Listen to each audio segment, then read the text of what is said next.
দেখো বন্ধুরা, চলে এসছি গাইস, এখানে মায়াপুর চলে আসলাম এক্ষুনি। এইটা কি ফল গাছ সেটা বুঝতে পারছি না, বলতে পারলে।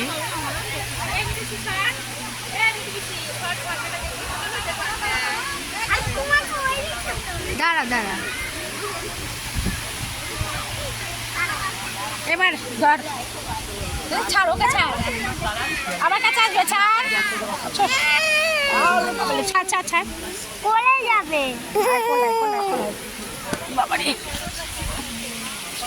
আচ্ছা ধর এবার তুই, এটা পিছন ক্যামেরা করা আছে, ঠিক আছে? চালু করা আছে? হ্যাঁ চালু আছে।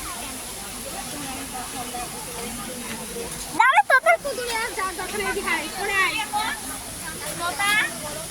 তোমার মুখ দেখা যাচ্ছে, তোমার মুখ দেখা যাচ্ছে, অনেক বড় হয়ে যাচ্ছে, জানো তো? মুখ দেখা যাচ্ছে আর পাটা দেখা যাচ্ছে। কিচ্ছু হচ্ছে না, তুই এদিকে আয়। পাগলের মতো